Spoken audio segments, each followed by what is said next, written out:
Hello, my name is Jason Taylor. I'm a software engineer and technical trainer.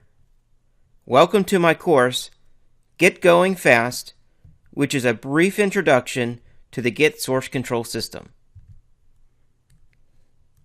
At the end of this course, you should understand the basic Git concepts.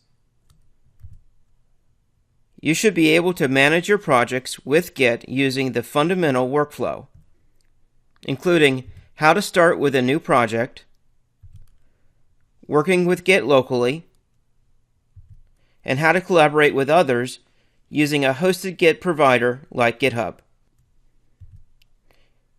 Also, you'll be able to find more resources to continue your education on how to use Git. In order to accomplish these goals, I have structured this course into 6 main areas. First are the key concepts. There are a few basic concepts we do need to go over before we can just dive in. Then we need to work on setting up and configuring Git on Windows and the Mac platforms. After that, we will initialize our project. Then we will continue to work locally with Git within our project.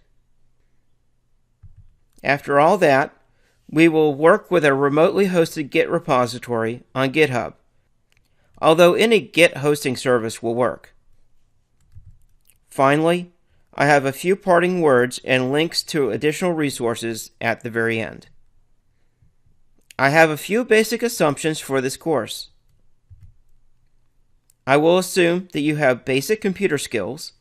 Since this course is targeted towards developers, this should be a reasonable assumption.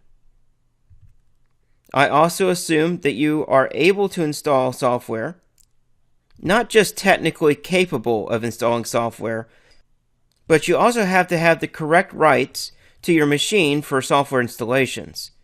This is more of an issue if you're working on an enterprise or corporate machine.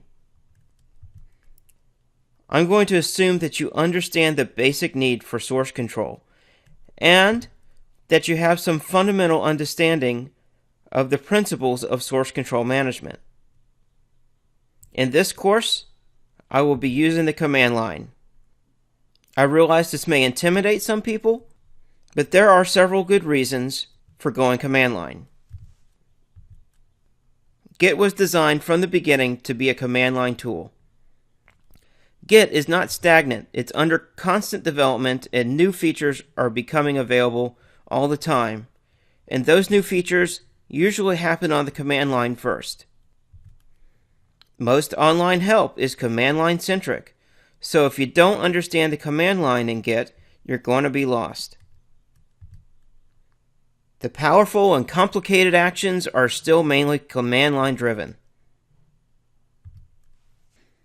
And since there are so many graphical clients for Git, the command line provides a consistent way to teach the same concepts regardless of the operating system.